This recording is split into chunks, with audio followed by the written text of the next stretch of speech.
Hello, welcome to the Fictoscast. I am the Lord Magnificent. Oh god, we're going with that. Alright. I'm officially a Lord now. Yeah, Lord of Sealand. Still counts. It's not even a real place. I have forms, it still counts. You have forms that you paid for. It's still a form. Alright, fine. I'm non-Lord Randall Malus. And I am Lord Jeffrey of House Holloway. You're not a Lord of anything. Hey, I put in my lordship papers too. No, you didn't. That's true, I didn't. And, And I am Commoner Trevor Thomson. You have your Commodore papers, I take it?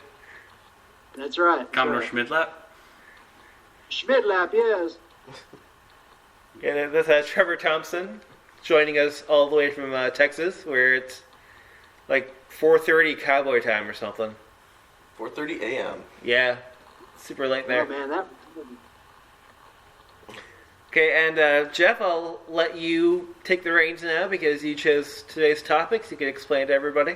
Yeah, my topic is Year in Review 2019 Triple Crown Edition. Now, we're not going to crown anything, but I want everyone to talk about three categories. I want someone to talk, and it's something worth talking about in each of these three categories: film, video games, and streaming and/or TV. Those are the three sort of primary forms of audiovisual entertainment out there today, and so I just want everyone to pick something out of one of those categories that they think is most worth talking about, or that they want to talk about, or whatever, and just talk about something in those categories. So, if you want to talk about Sharknado 9, Rise of Sharkwalker, we can do that, so... Surprised I haven't made that one yet. That's probably coming. Yeah. Oh, All right, you never know. So take the... Well, I think the first category we should go with... Let's go with video games. Okay. All right.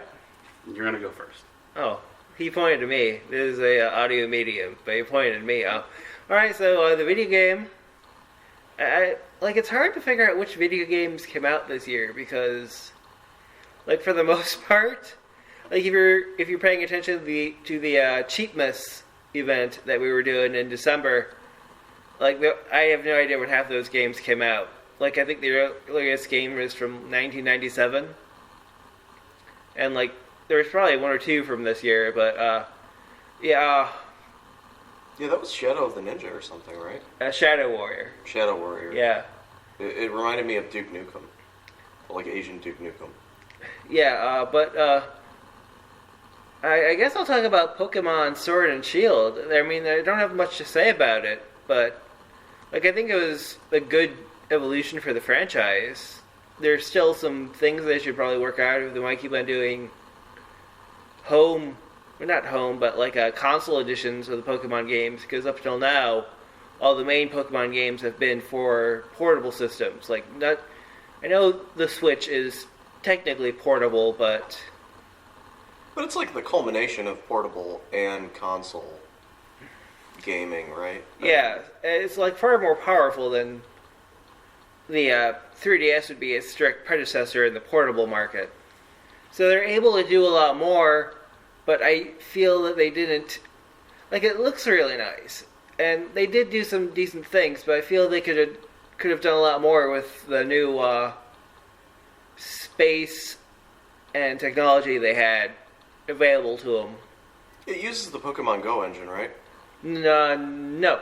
Okay. No, that was that was Let's Go Pikachu and Let's yeah. Go Eevee.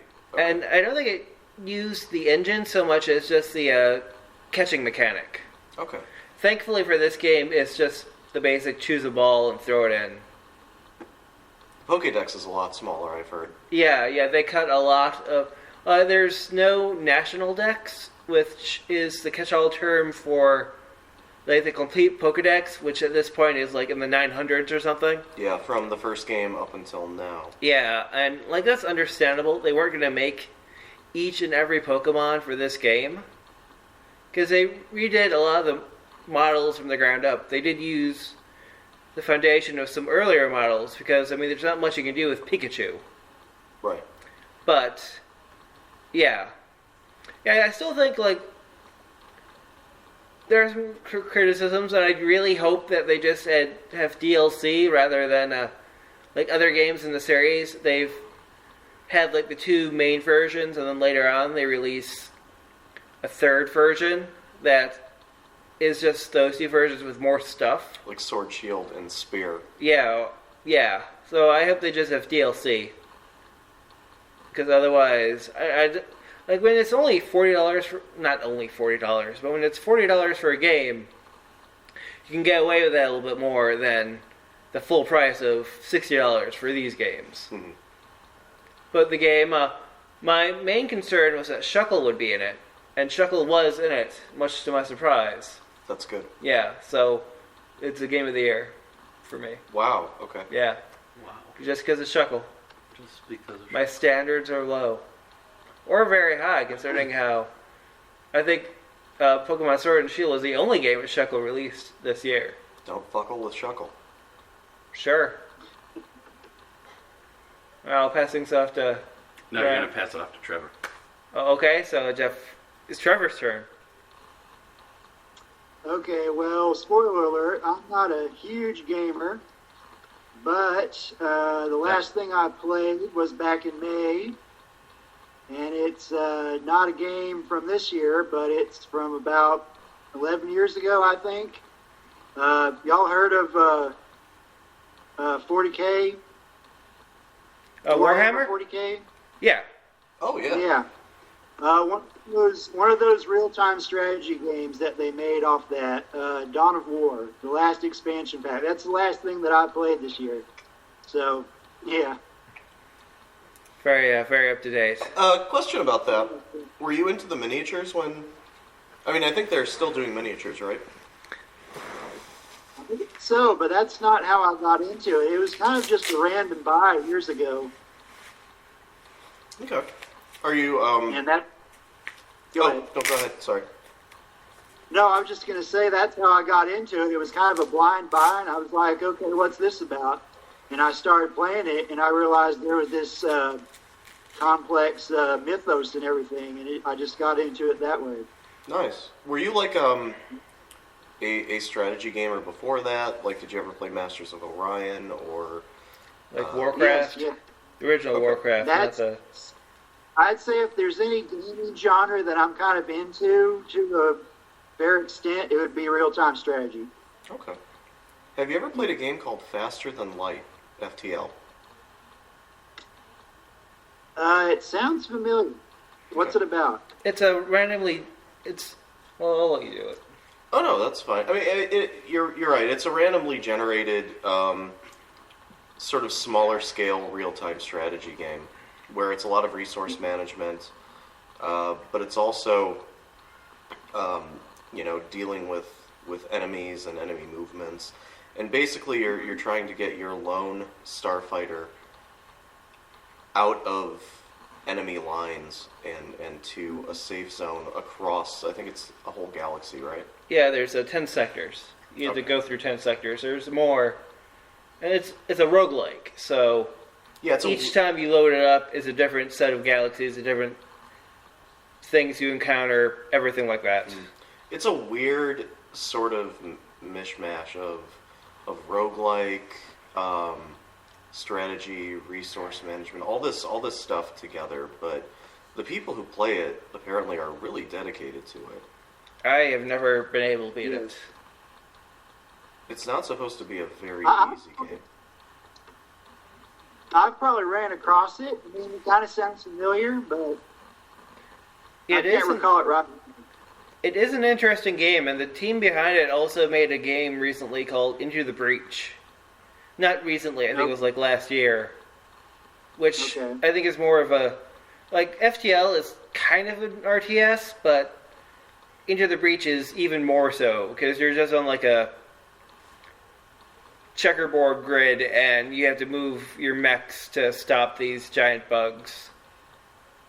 But the thing is that, like... the thing is with Into the Breach is that it's also a roguelike. So every time you load it up, you're going to be doing different things. But once you get to a certain point, like once you're going to lose, you go back in time to before the first battle, and you just gotta start over again, building on what you got before and everything. Yeah. All right, Jeff, what next? I'm going next. You cruel taskmaster. Now, I play video games even less than Trevor. I've been out of video games for a long time. Which really surprised me about why you chose this as a category. Well, you know what? We have to challenge ourselves sometimes in life, and today is one of those days. But I'm going to talk about a game I think, has dominated 2019. Everyone's talking about it. Biggest game of the year. I am talking about the free-to-play mobile card game Teppen. That was joint developed by Gun-Ho Entertainment and Capcom. I tried that for a little bit. I didn't get too far. I've never heard of this game. What is this game about? Rockman Corner has informed me that it is just a free-to-play mobile card game. That's all I know about it. In fact, I've never played it. Okay, so I did play it a little bit. Okay. You just get cards of your characters, and you just, make them fight each other. So apparently you get cards of your characters, and you make them fight each other in this game. There are a lot of Mega Man characters, a lot of Street Fighter characters. A lot of Mega Man, Street Fighter characters. Yeah, and I don't care about any of that. I do care about one thing. The Mega Man X cards. And the Mega Man art that is on Rockman Corner. So the cards have this new, official art by Capcom. Yeah. Of certain Mega Man X characters and Mavericks. Whoa. Yeah. Yeah, the art's really good. The art's like the main draw of the game. Okay, Yeah. that's something. And so I'm never going to play this game probably. I don't really give two shits about the game. But I do care about the official art related to Mega Man X that is a part of this game. And that is a part of Rockman Corner, which is my go-to website for Mega Man video game news. It's a shame that this artwork isn't in Mega Man X Complete Works. Yeah. Well, it just came out, it's like July, I think. Yeah. Mm-hmm. Yeah. Well, no, but I mean, it's a shame that they didn't hold off this printing of Complete Works until they could put these in. I'm sure this game has been in development for about a year. Yeah. And Mega Man X Complete Works has been out for probably about 9 months. Yeah. I believe. I might be wrong in that. Now, there's been a number of mobile Mega Man games, so it's I feel As I like understand, a lot of other companies have jumped into this sort of free-to-play mobile card game sort of thing. Yeah. And there's first of all, you get bombarded with advertisements, right? And then there's certain things that you pay to get. yeah, every company upgraded. has at least one, Yeah. and half the characters are usually they're female characters, but drawn in a very not very sexualized way, but with enough a skin showing to entice people. Right. Okay. Even Nintendo has Dragalia Lost, which you collect the characters and you send them out on missions and stuff. And there's all little cutesy chibi models on the screen, but the artwork for them, some of it's not as really risque, but they're still bikini versions of the characters and stuff. And Jeff is grabbing his phone and typing something in. Oh yeah. I mean, what you're talking about is certainly really enticing, and so I'm going to look that up. Yeah, there's another game called Sega Heroes, which you also collect characters for, but that's you use the characters in a match 3 game, like a Bejeweled or something. What kind of characters? show this to Mike. Oh, just a bunch of Sega characters. Holy shit, that's General. It is. From Mega Man X. Yeah. 4. Maybe you could see it, Trevor. There you go. Okay, there we go. Nice. Yeah. Yeah, that's some of that stuff that you were talking about. Yeah. But yeah, lots of companies have these types of games. Disney has several of them. General looks very attractive in his bikini. Well, he's got a dress on, I think. Looks like. That's like his robot skirt. Well, what's up there? What? I don't know. Looks like a kilt or something, right? Kinda. How would I know? I don't know. Anyway, on to Randy, I guess. Okay. So my pick for Game of the Year is actually another free-to-play game. Again, you don't have to pick Game of the Year. Well, but I am going to Okay. pick my Game of the Year. I already said Game of the Year, though, was Teppen. I think Game of the Year is Pokemon Sword. And I'm going to say Game of the Year is Teenage Mutant Ninja Turtles Rescue-Palooza. Oh, I forgot about that game. A free-to-play fan game that is possibly the greatest Ninja Turtles video game experience that has yet been created. Well, Ninja Turtles also has a game like Teppen. Do they really? Yeah, They have a free-to-play card game? yeah, Official? yeah. Interesting. But it's not Rescue-Palooza. No, it's not. It's a card game, so it's limited to that thing. It has all the characters, but they're just in cards. Rescue-Palooza is much better. Well, that's debatable. But Rescue-Palooza, No, it probably is much yeah. better. It's much better. Rescue-Palooza is a fan-created Ninja Turtles game that incorporates an insane amount of voiceover work from the original 80s cartoon. Incorporates a lot of playable characters. Like, pretty much with every level you complete, you unlock 2 to 3 to 4 playable characters. Bosses or ally characters. You can play them all. And it's a side-scrolling beat-em-up, kind of like the arcade game and Turtles in Time. But it has an overworld that reminds you a lot of the first NES game. And it just pays homage to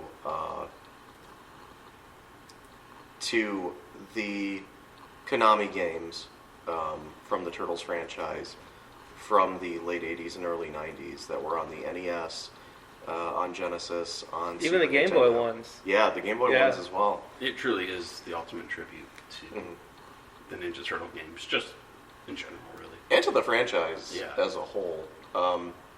It incorporates characters from the comics, from the cartoon, from the movies, Yeah. from all over the place. The Yeah. action figure series. Yeah. It's really just a love letter to Turtles fans. And what's interesting is that it sort of opened up the world to me.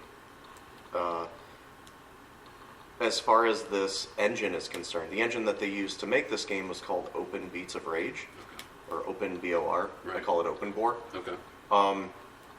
And looking at some of the other games that have been made in Open Bore, they're just amazing. One of them is a Masters of the Universe video game that... Oh, I didn't know these were all coming out at the same time. Yeah, same engine. Okay. This Masters of the Universe video game that incorporates artwork and it looks like animation from the 80s cartoon. It looks like you're actually playing the 80s cartoon, the Masters of the Universe 80s cartoon. So, Rescue-Palooza, it's not just a game that was a great Turtles experience for me, but it also, again, opened up this huge wide world of free-to-play, fan-made, nostalgia extravaganzas. Oh, wow. Nice. Yeah, before we move on, I would like to throw a shout out to Mario and Sonic at the Tokyo Olympic Games. It has a the single player mode has like a bunch of retro styled mini games. But what I'd really like to throw a shout out to is that they modeled shirtless models of all the male human characters, so you can finally see the nipples of Dr. Robotnik and Waluigi.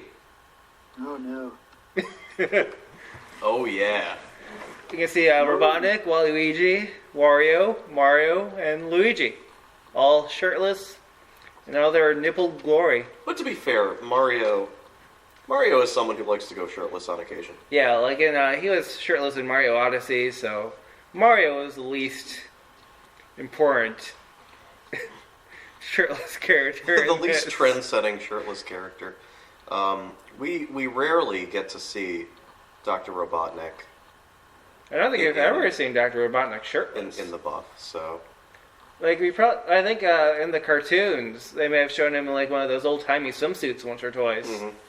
Oh, there's no old-timey swimsuit here, my friend. No, he's just wearing trunks. We expect these images to become the subject of a mobile card game, free to play. They probably already Yeah. are. Yeah, probably. We can hope. And yet Yeah, fan service goes both ways. Rouge the Bat is still very much clothed. Yeah, Just saying. but she's only in that one minigame too. Yeah. Plus, she's like furry bait, so. Ugh. Like Sonic the Yeah. Hedgehog, that is everyone's. That was like a bunch of people's entryway into furrydom, Yeah. especially with the Sonic cartoons, with the Freedom Fighters and the Archie comics. Like that just. Oh yeah, that whole Princess Sally debacle. Yeah. Oh god. It's just Yikes. like they were going a really weird direction before they kind of snapped back to making things less weirdly sexual. Speaking of something completely unrelated, I do want to give a shout out as well to the fact that no longer has Goofy canonically had sexual relations with a woman. What? Yeah, Jeff, I know. It's amazing to me too. But Max We is were no hanging longer up. canon. Our seat. What's that, Trevor? We were hanging on the edge of our seat. Yeah. Yeah. Wait, so has Goofy or has Goofy not? Goofy has not, Oh yeah, because Max is no longer canon. I know we've covered this Oh. before, Yeah, Yeah, we have. but we just need to mention we've it. covered this in 2019, Yeah, and that was a key point in 2019, a key turning point. You feel like we need to review that again? I do. we just need to break it up a little bit. See, Like prior I to think this, I think when we got to TV shows, it would have been better. But prior to this, you know what? I didn't wait. So nah. you're the one who started talking about Sonic the Hedgehog TV shows, Oh, that's true. Well, that was in relation to the video games and furries. right? And in relation to furries and video games, Okay, that works with Goofy. yeah. So prior to this, Jeff, you may not know this. Goofy canonically had sex with someone. Right. We don't know Someone who. actively slept with Goofy and Someone, produced a child. yes, and then they gave him sole custody of the child. Whether by dying, possibly in a Goofy-caused mishap. Oh God, it'd be terrible if Goofy killed his lover. What if Terribly hilarious. what if Max was IVF? What? In vitro fertilization? Oh, Are you saying that possibly... Well, like Ludwig von Drake took Goofy's sperm and made a child out of it? I'm just raising the possibility. What if Goofy was a donor at a sperm bank? I don't think Goofy would know. this is going dark, but what if there was a Bill Cosby situation? What if there was a Bill Cosby situation? Oh, God. Wait, so are you saying that what if a woman slipped a roofie into Goofy's drink? What if a woman Or- roofied Goofy? Because I Or don't... either one. I can't imagine Goofy doing anything malicious to anyone. Yeah, if it happened, it was probably just an accident. You don't think Goofy Yeah. would distribute Quaaludes to a woman? Like, he Not might have been intentionally. carrying a jar filled with Quaaludes. And Like, Pete maybe gave him some pills. It was like, hey, Goof, take all these at once in an effort to make him kill himself. But Yeah. then, like, Oh, Goofy man. accidentally spilled them into someone's drink. yeah. And then he, Like, he was carrying them to bed, and he, like, did a thing where there was, like, a pratfall, but, yeah, he accidentally He ended up- fell into her. yeah. Her receptive body. And in his I struggles... accept that. Well, it's no longer canon, unfortunately. It's our canon. Yeah, it's our head canon. Yeah, I think that's the most likely scenario. Goofy had a pratfall, which involved him accidentally mating with a woman. I think it's IVF. No. It still would have been in vitro fertilization with Goofy's wiener. Well, I think if it happened, I think it. What? We should do a poll. Oh, we should. Yeah, I think if it happened. Yeah, okay, we'll put one on the when this goes up. We'll put up a poll. Yeah, we really want to know what our viewers think. We'll do it on Twitter. We'll do it on Facebook. Especially our listeners in the UK, who are always so opinionated about everything we post. or Australia. Or Australia, that's true. Well, that's basically just UK light. Yeah. But yeah, in my opinion, if Goofy had a child, it was Goofy to woman contact. Jeff is thinking that Max there's was a science. rescue baby. And actually, I just want to say really quick, when I said that Australia was UK light, because I could just hear a bunch of Australians now being like, "Oi, crikey, we ain't UK light." It's like, oh, all right, take it easy, Crocodile Dundee. I'm just joking. You're not really UK light. You are technically just a UK penal colony. Yeah. But, Yeah. it's been several hundreds of years. Yeah. It's fine. Just take it easy. Take a breather. Steve Irwin, God rest his soul, isn't coming back. Just leave it alone. No, I like how, you tried to backtrack on offending the Aussies by offending them even more. So, I think you did a very good job with that. Just throw a shrimp on the Barbie. Everything will be fine. All right, Drink a Foster's. Everything will be Dingo fine. ate my baby. Yeah. Exactly. Yeah. it's like, so shall we continue onward? Yes, and we are going to talk about streaming and or TV shows, and we're going to go to the same order that we did before, starting with Mike. I just want to talk about what a great job DuckTales is still doing. It ended its second season earlier this year, and it ended it pretty strong with several appearances by Darkwing Duck. They brought in, the last season spanned from, I think, late 2018 to the middle of 2019, so, they brought in characters that we haven't seen in animation before, like Donald's cousin Feathery. And there's... Wait, who the fuck is that Autobot? Feathery, he started off in, European comics. Oh, God. He's like a weirdo. Yeah, he's. I'm guessing he's from the UK. Not in the cartoon. But... No, it's all right. Put down your tea and crumpets, UK people. I'm not trying to offend you. It's not like I called the Queen a whore. Just take it easy. Well, Donald Duck comics are, outside of the United States, he's the most popular Disney character, even more popular than Mickey Mouse. Wow. Yeah. So there's, Interesting. There's, That is interesting. Yeah, there's scores of comics about him overseas. So, he has lots of family members that have just popped up in those comics. But yeah, in the coming seasons of DuckTales, there was a poster with a bunch of other Disney Afternoon characters, including Goofy and the Rescue Rangers. But no Max. Yeah, no Max. So, we're forced to think that maybe Max isn't going to be there. Or Max has yet to happen. Yeah. Yeah. Yeah. Maybe a future episode of DuckTales will show us the process by which Max was created. We can only hope. Oh, they did show FOW. Who? The Phoenix Organization for World Larceny from Darkwing Duck. Oh, was Steelbeak there? Yeah. Really? Yeah. Did he sound like Rob He didn't Paulson? talk. Oh. But he looked spot on. Well, yeah, these characters generally do in the DuckTales. Yeah. Yeah, the only people who spoke in that scene were the Vultures, who were the leaders of FOW. But I had several characters we've already seen. Oh, the Phantom Blot, he was there. Okay.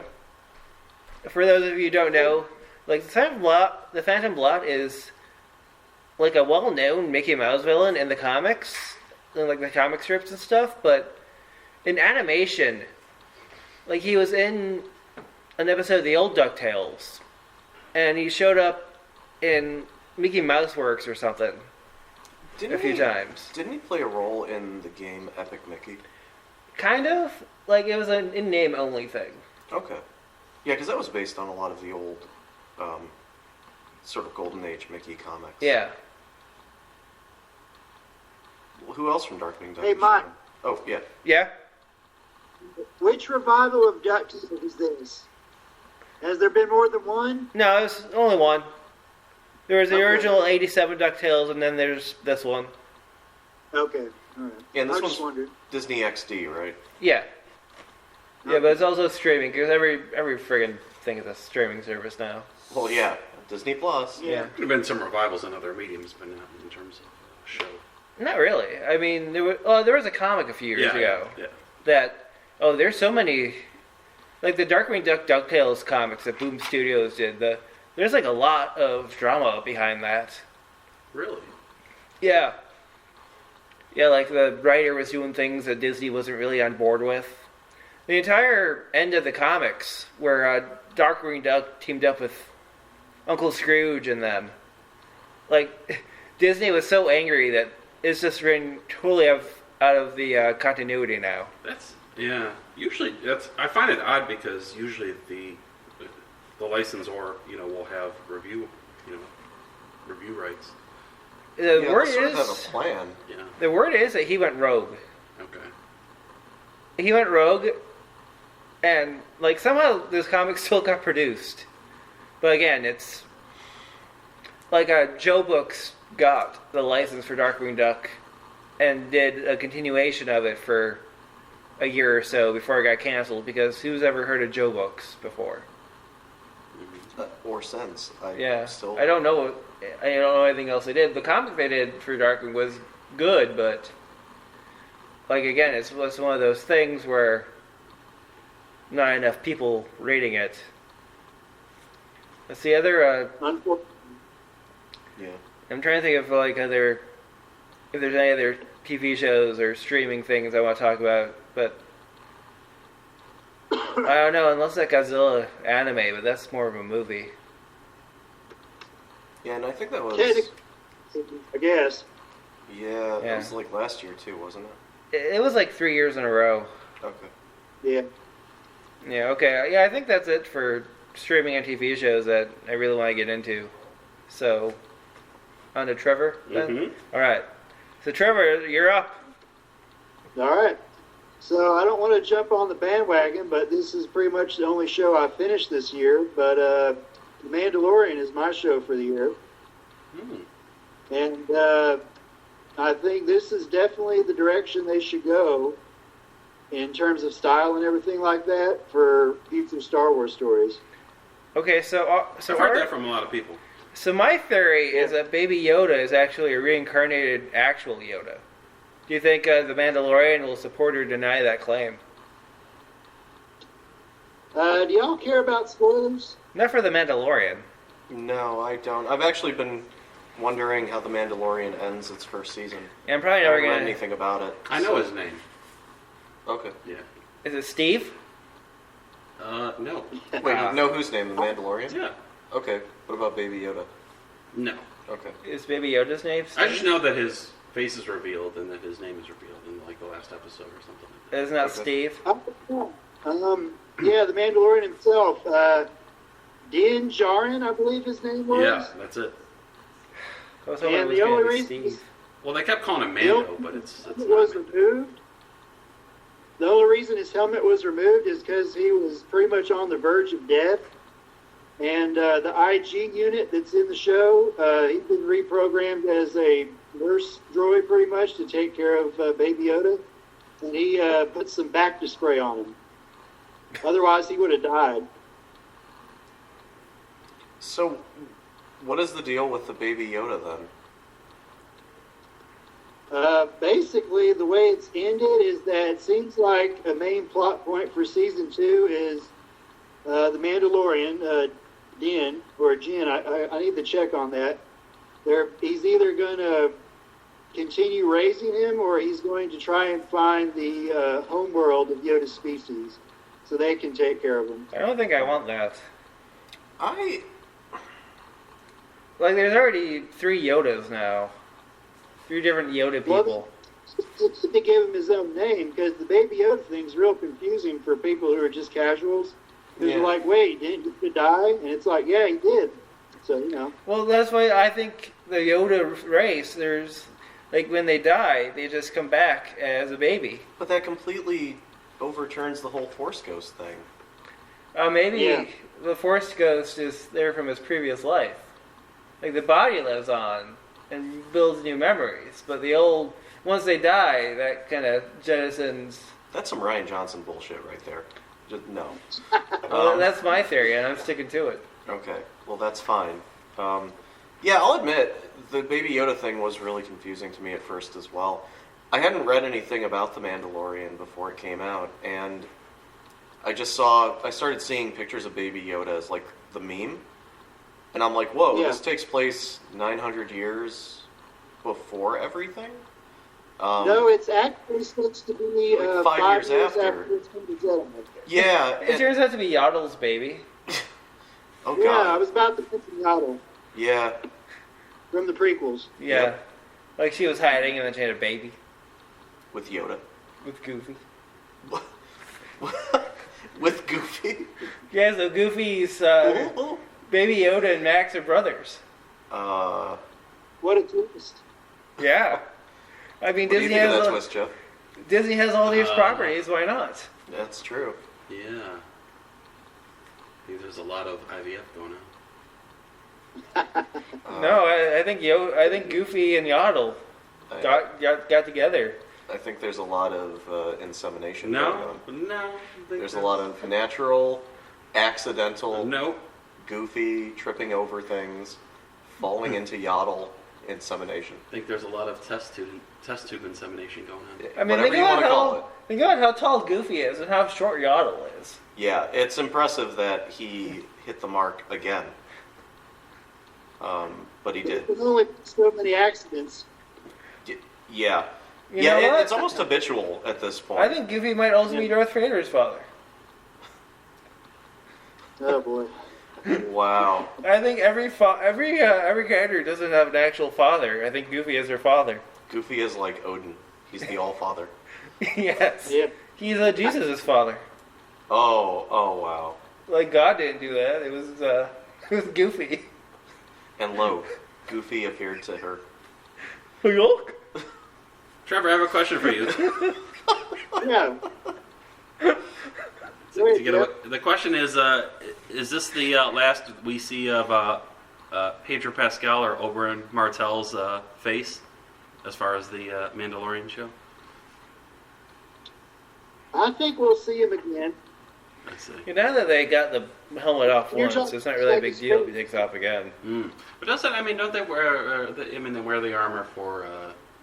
He's not. Or is he an actual Mandalorian? Or is he? No, I don't think he is an actual Mandalorian. Just like Boba Fett, he's not an actual one. I think that I know he Boba was Fett's- adopted. Is that right?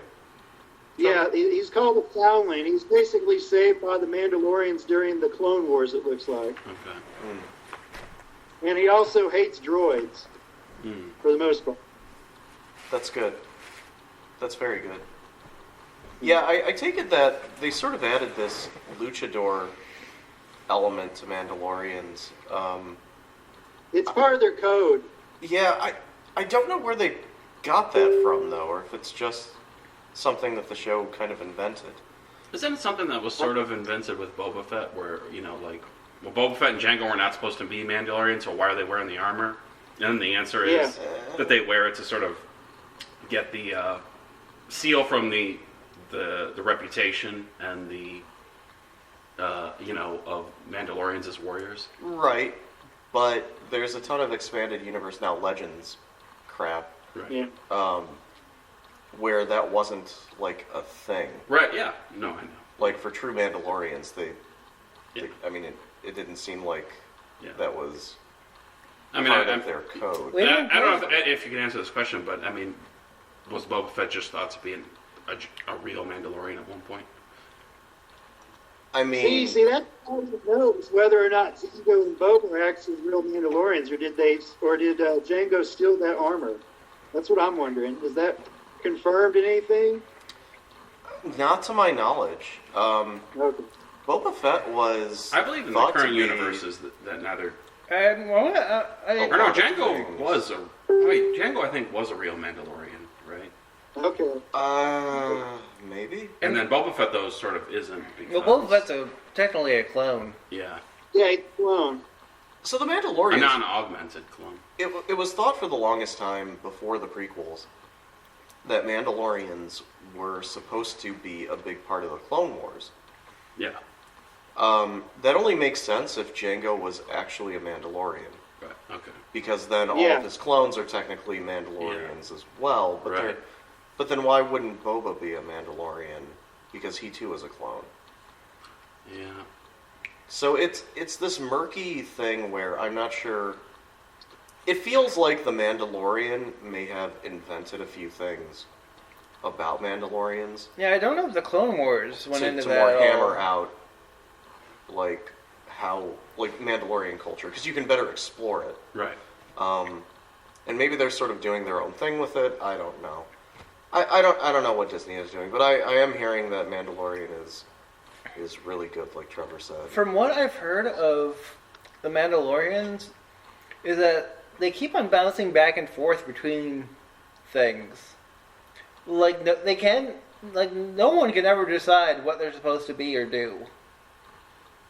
Yeah. Like we all know that they're a battle heavy race.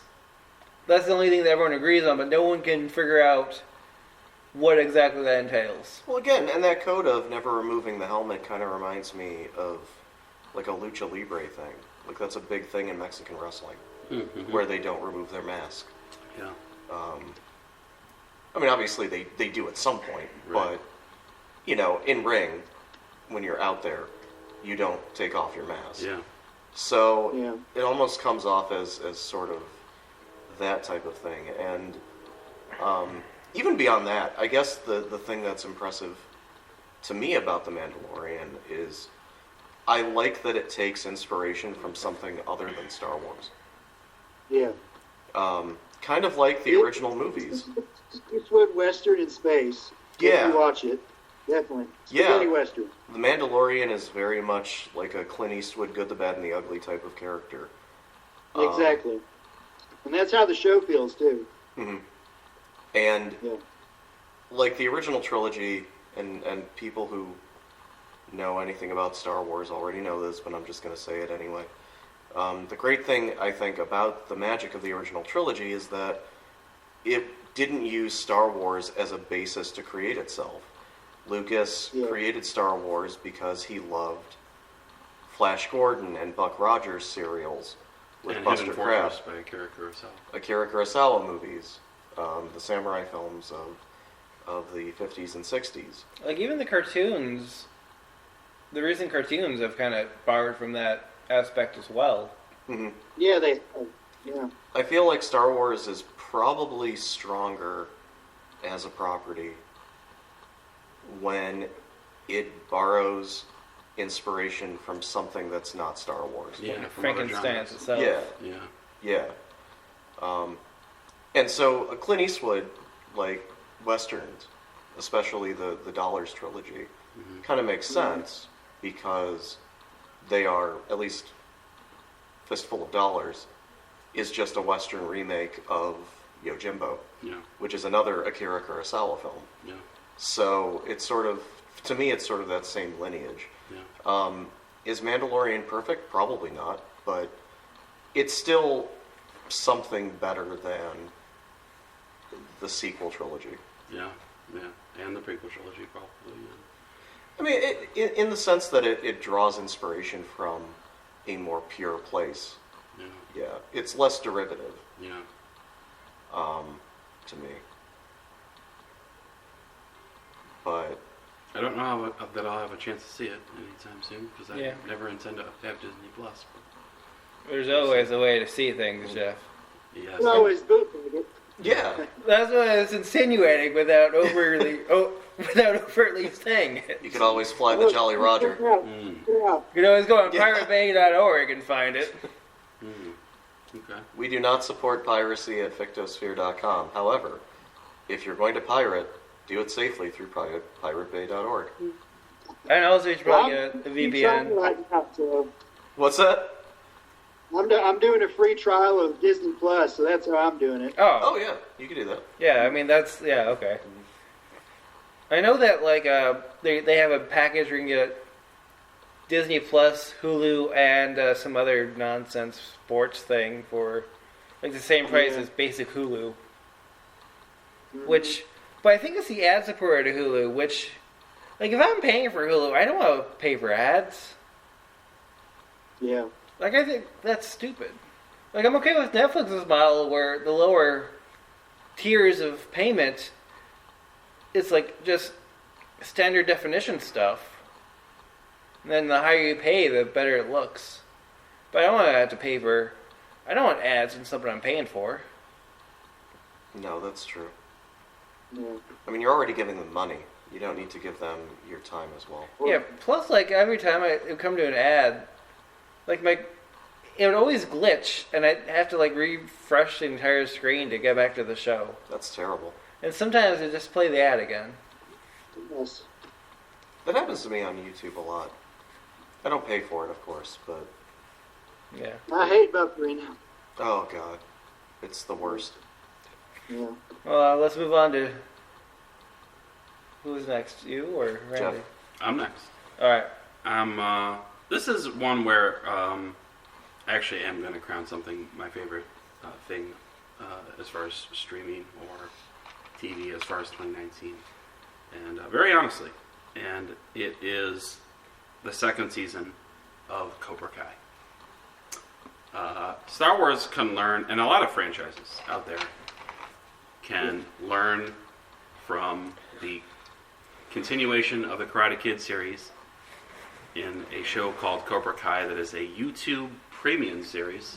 I'm never going to watch it on YouTube. I got the first 2 seasons on DVD. I'm a physical media guy. Fuck YouTube. You actually own it too. Yeah, exactly. And the first series, and I think someone put it so well about the first season of Cobra Kai is, this was in 2018.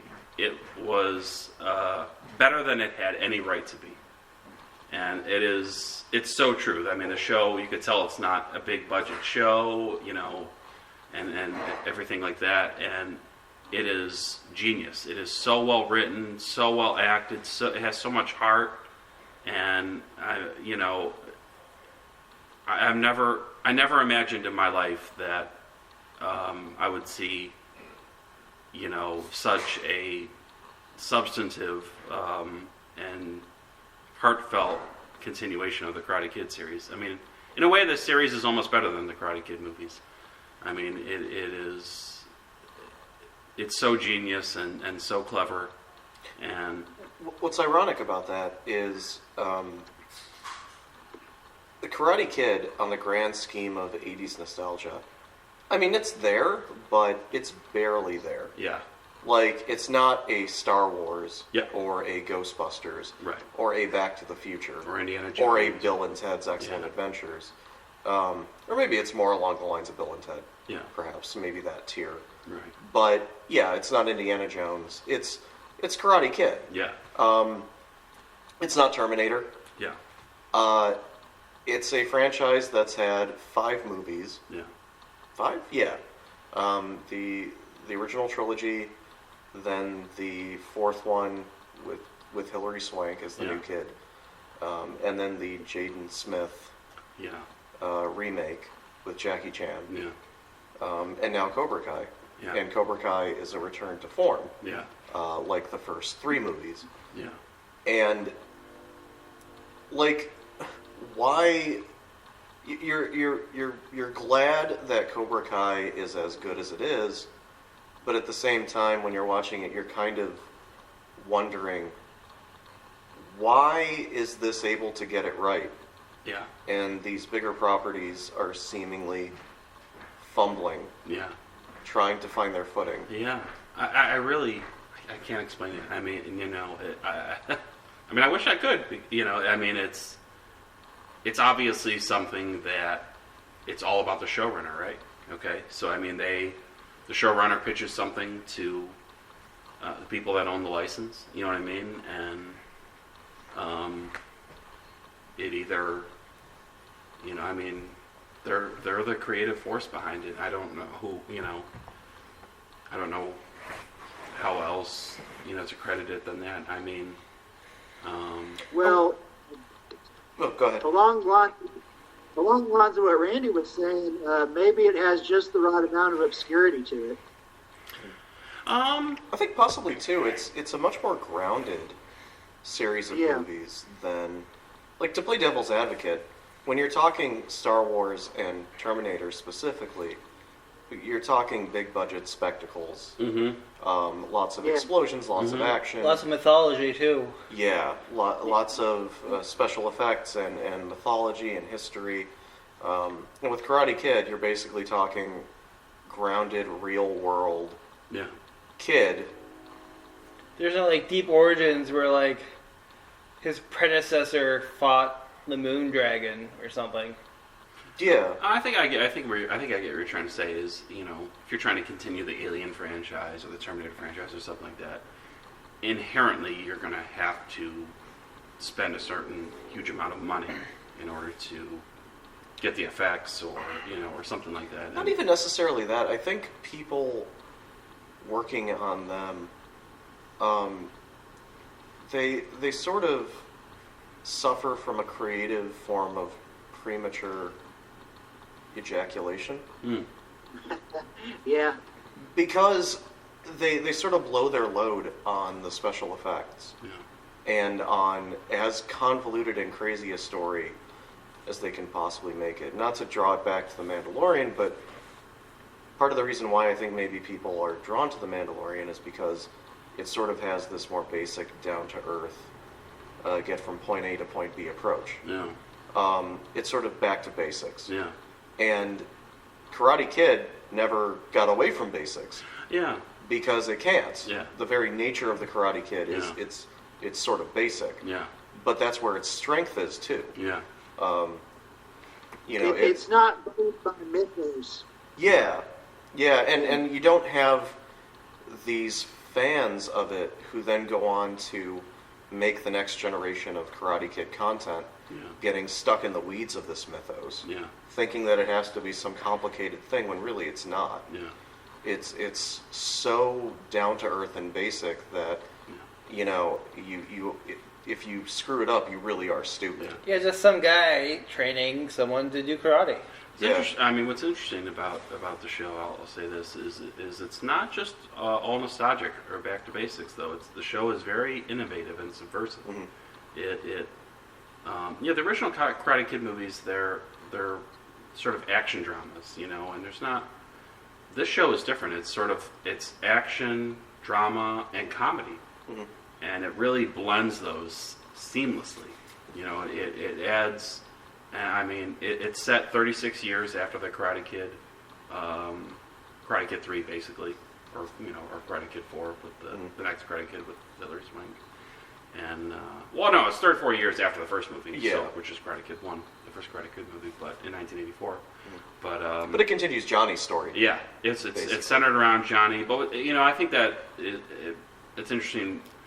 But Daniel LaRusso eventually becomes a bigger, mainer character in the show. So, and it's just so clever and innovative, and it takes all, you know, it's a very interesting. I don't like teen drama shows. I don't really like shows that are centered around teens and high school drama and stuff like that. And this show totally sells you on all that. And it's like this, you know, it combines teen drama with, you know, all the nostalgia of the old Karate Kid movies, you know, so it bends backwards and pushes forward in such a clever and genius way. I mean, well, what I mean by back to basics, it even goes more basic than, you know, karate teen drama and nostalgia trip. I mean, to the core of what the original story was, which is human meets adversity, learns to overcome that in some way, shape, or form. And uses karate to do that. I mean, would you agree that Cobra Kai at least follows that basic premise? More or less. And that's really it. They don't overthink it. Is sort of the point. They don't get stuck in the weeds of, you know, well, Mr. Miyagi's daughter is a karate master as well, and she's going to teach Daniel LaRusso's daughter Right. how to become the new Karate Kid. And oh no, Johnny's back after 36 years, and he has a grudge to settle. You know, like bullshit like that. Yeah, It's something like just J.J. Abrams would do.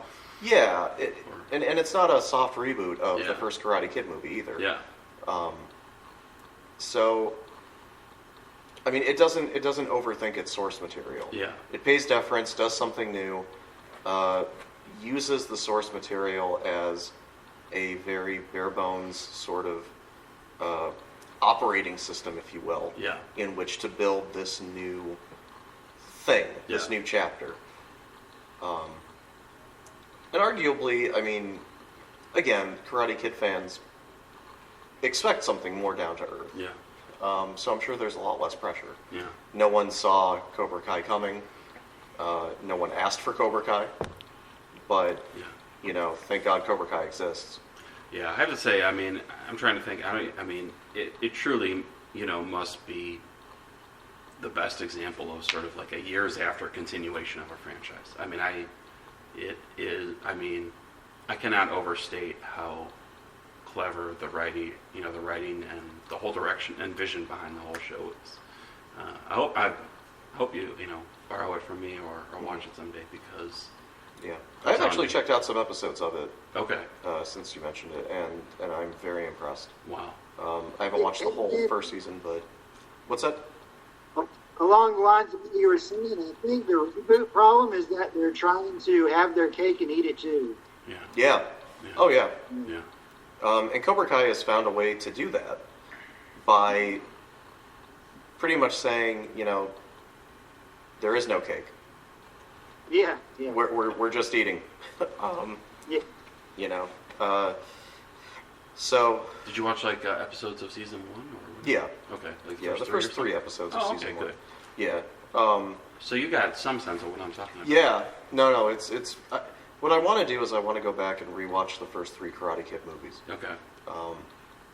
Because after watching the first couple episodes, I'm like, okay, I know what's going on, you know, kind of where this is going, but I have not seen the first 3 Karate Kid movies in such a long time.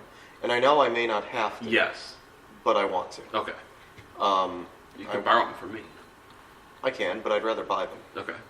Because it's I admit, it's a hole in my 80s movie collection. Okay. Like No Holds Barred. Okay. Because I want to buy that movie eventually too. Right. Yeah. But yeah, it's something that I want to. I want to fill that hole. Okay. Yeah, I mean, especially the first season, it really is just all you have to is vaguely remember the first movie, and you're all set. Like Goofy tripping into Yaddle and filling her hole. I want to fill. I was wondering where we're going to bring it back to Goofy. In my collection. I think that, you know, what you need to do is take a test tube and then put Karate Kid films in it. And then... Yeah, let's move on to Randy's pick. So, my pick for greatest worst show of 2019 is the ending of Game of Thrones. Oh.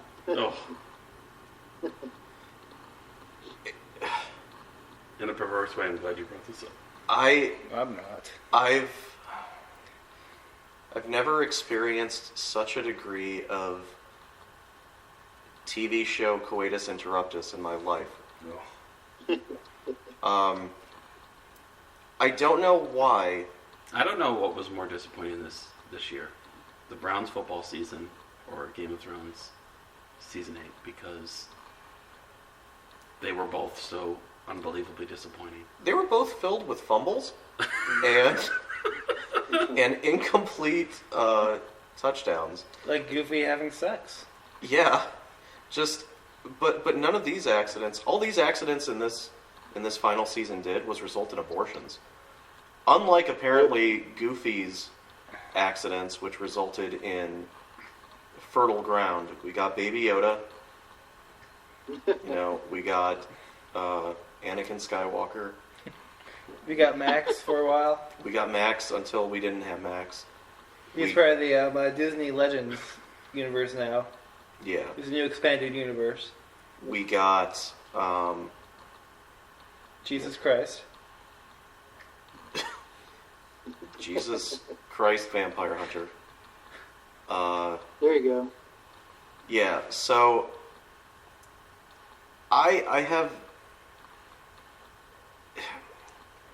there. God, how can I even put this? I think everyone knows at this point. Yeah, what a frustrating non-event the final season of Game of Thrones. Like, after the episode where they fought the White Walkers at Winterfell, I think things just kind of... Like, it was premature plot ejaculation there. Yeah. Things weren't even really the best before that either. You could tell that they were sort of rushing through things. Yeah. And then the last episode hits, and there's a lot of dead air. There's a lot of Tyrion just arranging chairs around a table. Yeah. Nothing happening. Plot threads are just sort of being tied up. And Really, the last episode only has like one scene that is... Yeah. That works. The only thing about this season that I thought was great was the payoff with Daenerys being, essentially Dragon Hitler. Yeah. But I mean, they didn't develop it right at all. I mean... No, but I mean, over the course of the series, you could pick up that she wasn't all there. Right. But they didn't approach... The seeds were planted. They didn't stick the landing. Yeah, no. Is the problem. Yeah. It's and ran a theme. Yeah, exactly. Yeah. And when it came to Bran as king, they didn't explain well why that should be the case at all. Yeah. They didn't do a good job of raising Bran. Well, I mean, there's That was fucking terrible. That joke should have been aborted. like a pre-2018 goofy child. Please continue. Well, what's sad is that they think it's also they think it was the showrunners Weiss and Benioff. Yeah, and Benioff, that they think that they must think they did such a good job developing it or selling the audience on it, or they think that it's so cute that Bran is the one that ends up king because he doesn't want anything and he's a broken person that's breaking the wheel, you know what I mean, or something like that. And I mean, they didn't earn it. The big thing is even on a superficial sense, some of the things make sense, but they didn't earn it. Mm-hmm. I think a much better. I think a lot of people that work on television shows from now on till the end of time have learned a lesson from Game of Thrones, is that you have to earn endings for certain characters. Yeah. You can't just rush there, and you can't just turn a light switch on and make this change happen. You have to earn it. Yeah. You know what I mean? And actually, after you go, I have to say something about Bran as well. Oh, you can go first. Okay, I was just going to say that George R.R. Martin is the one who's making Bran king. Yeah. And he might sell it. He might earn it, too. Well, and here's his reasoning that Tyrion is going to give in the book, presumably.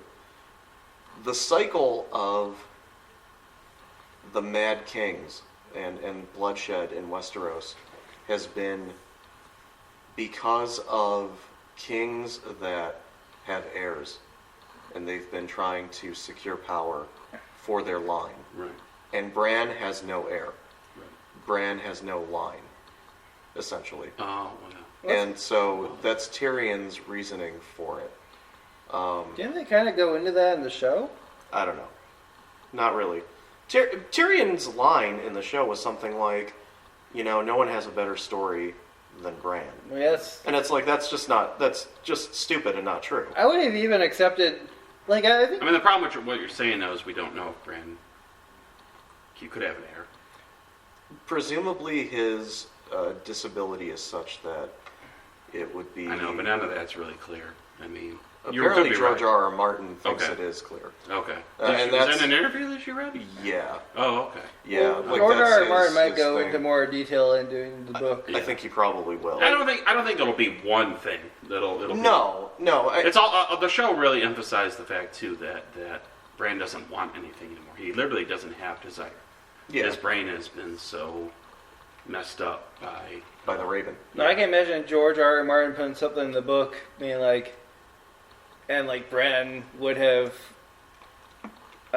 desired her if his man parts weren't completely dysfunctional or something. Thankfully, the man dog, who laughed in a particularly strange manner, tripped and fell into her nether regions and fathered an heir for him. Yeah, I think our friend Matt's ending to Game of Thrones was actually a lot more satisfying than what the actual show pulled off. Yeah, the Matsuhiro ending to Game of Thrones, where it was revealed that Jon Snow is actually Matsuhiro's son, and it's never explained how that's even fucking possible, was much more satisfying. I hope George R. R. Martin doesn't just rest on the fact that he couldn't have children, though, because first of all, Westeros history doesn't support that as good logic. Well, I think a lot of other kings did not have their children. Well, I think the direction he should go with is that I'm just saying. Yeah. I think the direction he should go with is that Bran is the first king who would be actually connected to the Green people and to the actual magic and mysticism of Westeros. Yeah. Yeah. So it would. Like I said, it could be a lot of things. Yeah. Yeah. What's almost assured is he's going to do it better than the showrunners did. Yeah. Oh yeah. Yeah. And the other thing I want to mention too is apparently the showrunners, I don't remember what exactly it is they forgot as they were writing the ending to the show, but it became a meme for a while where their pictures with the caption, "Oh, and we forgot about that," was like put under something that didn't quite match up. Oh, okay. I I wonder what, I don't know. I didn't see that meme. Yeah, I didn't see guess it either. it was. What was it? Like the coffee cup? Or was it coffee cup? Yeah. Yeah, I mean that HBO edited it out, though. that just shows that there was something really sloppy about this final season. But there was some plot point that they failed to return to. I guess. There are probably a few of them. Yeah, but then that sort of became, and in an interview, they said something like, "Oh yeah, and we totally forgot about that when we were running the last season." Like, that's not completely unheard of for creators, but No, it's but still if you're not great. if you're the creators of Game of Thrones, one of the biggest shows in HBO history, potentially, at least as popular as The Sopranos, if not more so, then you'd better not forget things like that. You know, you had better have a checklist. Or at least you need a continuity director or something who's there to check this stuff for you. But yeah, so because they forgot that plot point, whatever that plot point was at this point, they were used as a meme for a short time where if someone forgot something, their pictures would be used underneath it and it would say, "Oh, we forgot about that." Yeah. So they basically the point is they overlooked a lot of things that they shouldn't have overlooked. A lot of characters made questionable decisions without any reasoning behind it. It's just the last season was just rushed as a whole. Yeah. I'll tell you too. I mean, I wanted to bring this point up earlier, but it's not just the last season. It's the last two. Yeah. Really, I went into season 8 hoping that season 8 would redeem season 7, and it didn't. And so thus, season 7 and season 8 are fatally flawed. They're just terrible seasons. Even season 6 falters at points. There's, really season 6 you could tell that the wheels were falling off the wagon, and Yeah, the foundation was crumbling. yeah, it really was. Well, that's when the book stopped. Yeah. Yeah, I think this proves... Actually, the book stopped really more at the end of season 5. But season 6 sort of, was sort of, okay. And then sort of by the end of it, it sort of was like... I imagine for season 6, they like George R. R. Martin. He's not done with the next book, but I imagine it's more done than the other ones would be. So they had access to his complete story for season 6, whereas for 7 and 8, that wasn't the case. Yeah, I think probably for 7 and 8 they had more of an outline, whereas season 6 they had really detailed notes. And I think what this proves too is that those two, what are their names again? I know Benioff and Weiss. Off and Weiss. I think what this proves is that they're a lot better when they have something to adapt. Yeah. If they have to do things on the fly, they probably are worthless. Mm-hmm. Yeah, before we continue on to the next segment, I would like to mention Watchmen and the Crisis on Infinite Earths for not being completely terrible and for actually kind of succeeding at being what they were supposed to be. Crisis or Watchmen? Both. Watchmen, I don't agree. Watchmen did not work for me at all. Watchmen is very... Watchmen is very... I only watched one episode, the first episode, and it's just sort of weak and confusing. It gets better after that first episode. Like it starts introducing more of like the actual mythos of the comic after that first episode. It's still kind of... First of all... Trevor? Trevor's gone, everybody. Oh no! Trevor! Oh no! Where did you go, Trevor? Snake? Snake! I was going to talk about how Adrian Snake! Veidt was turned into like a comedy character for the new Watchmen show. Mike, wasn't he turned into a comedy character, Adrian Veidt? Yeah. True or false? Yeah, but it was given more pathos as time went on. Adrian Veidt is not a comedy character, though. In Alan Moore's Watchmen, you know that as well as I do. I thought it was pretty funny. Okay, we're trying to get Trevor back in. There you are, Trevor. Everything okay? There we. Yeah. Mike tried to jettison you, but we got you back. No, I didn't try to do anything. I was the first one to notice he was gone.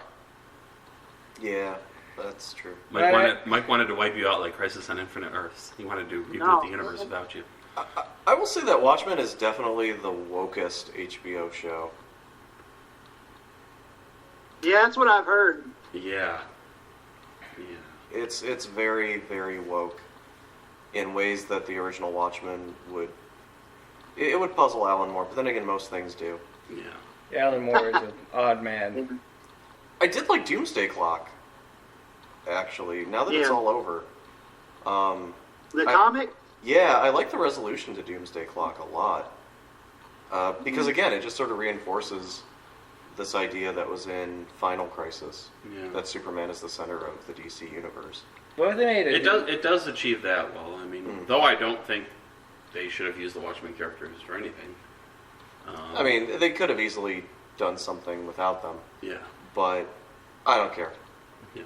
Well, that was the whole gimmick of the series. Yeah, I liked it. Alright, so shall we continue on to, what was the third topic, movies? Oh, we were talking about Crisis on Infinite Earths really quick, too. Oh, yeah. I do like, actually, more of the fan servicey elements of it. Yeah, there's been a lot of them. I like the... Which you can see a complete listing of at Fictospherians.com. Yeah. I like... Plug, plug. What? What? I said wink, wink, plug, plug. Oh, yeah. Oh, yeah. I like Alexander Knox showing up again on Earth 89. I like the Burt Ward cameo on Earth 66. Birds of Prey cameo. The short-lived TV show. Yeah, there's that too. There was a coda to Smallville on it. Yeah, there was. I like that they, in lieu of Christopher Reeves, because for some reason they just couldn't secure him for the Superman role in this, they went back to Brandon Routh as sort of the Christopher Reeves Superman. Yeah. The stand-in, whatever. He was cheap to get. Yeah. He's already on Legends of Tomorrow. Yeah. So it's not like they had to sign him up out of nowhere. Yeah. Kevin Conroy as a future mean Batman. Yeah, sort of the Kingdom Come Batman, but with a twist. Yeah. I noticed that some people interpreted him as being Zack Snyder's Batman. The older version of Zack Snyder's version. That does work. Yeah, that can work. That can work really well. Yeah. Because he's actually pretty different from Kingdom Come. Yeah. Well, I I mean, just he mean has an the same- aesthetic. He has the same exoskeleton Yeah. as the Kingdom Come Yeah. version. But other than that, Yeah, other than that, he's a bad man. Yeah, he's kind of like a weird combo of Zack Snyder's Batman and All-Star Batman and Robin Batman, like Frank Miller's. Yeah. Like going into it, you're thinking he's gonna be like Goddamn Batman Batman. Beyond Batman, but no. Mhm. I just thought he'd be like Kingdom Come Batman, but he's not No. that either. No. Yeah, he looks like Kingdom Come Batman. He's a mean old man. But he is not Kingdom Come Batman. Yeah. I did like the Lucifer cameo. Yeah, that was interesting too. Yeah. Um, I like seeing him around. I like that Lucifer is well aware of Constantine. Yeah. I really like Matt Ryan's Constantine. Yeah. I like him a lot. Yeah, I'm really glad they brought I him wish they back. could get like an HBO show where he's like allowed to smoke, and they really sort of like go really dirty with it, like the original Hellblazer comics. I agree. Yeah, that would be nice. You know, I agree. I did like Constantine when that show was on NBC. Yeah. But It's I so- do feel that it didn't push the right yeah. buttons that Constantine should. Like it was as good of a show as we would get Yeah. in the 2000 teens. Yeah. And Matt Ryan does an excellent job as Constantine. Like I can, Yeah. he sounds like Constantine. He talks Yeah. like Constantine. Yeah, I'm really glad he's back, Yeah. and they like made him a bigger part of the CW universe. If they could really unleash him, yeah, in an HBO show. But no, there's like another a way to do it Vertigo. too. Is to do. Listen, the MCU Netflix shows; those were really dirty and R-rated. You know what I mean? Mhm. And you could do the same thing on that if you were to get a Netflix show. Well, there is a CW streaming service. Well, or you could put him on the DC. No, but it's got to be something where the understanding is that, hey, this is not like the other shows. This is going to be a dirty, subversive show. Hellblazer is Well, yeah, dirty, and R-X-rated. Yeah. You know, Yeah, it is. they never work on DC Online because like the Titans Yeah. show and the Doom Patrol show are very R-rated. Titans, which showed up as a cameo as well. Yeah, like I like Doom Patrol, but I don't like Titans. Fuck Batman. Like Beast Boy kills a guy. Fuck Batman. Like that whole show is just too much. Fuck Batman. Just fuck him. Well said. All right, now shall I continue onward? Yes, films. Right? Yeah, I saw a lot of movies this year. You can see a lot of the reviews on Fictospherians.com. But like the one I'm going to talk about is Cats. Oh, No. It is a beautiful disaster, and like there's just so much wrong with it that it all coalesces into something that is just like you can't look away from it. Your text to me. So it's like the car crash. Yeah, it's a lot like a car crash. Mike's text to me the night he saw Cats was, I think I hate music now. I did That was your yeah. statement. And the car ride home, I put on the radio, and like before we leaving the parking lot, I was like, I can't deal with this right now. We're just gonna drive in silence for the entire ride. I asked you if your cat was really horny when you got home, and you're like, not so much horny, but weirdly affectionate, so I yelled at him. Oh, no. Yeah, I introduced many words to my vocabulary. Such as? Jellicle. Uh, I still don't know what it means. it's a T.S. Eliot thing. I know, but it's still stupid. It's all stupid. Like, the whole movie is just a mess. But it's like a glorious mess.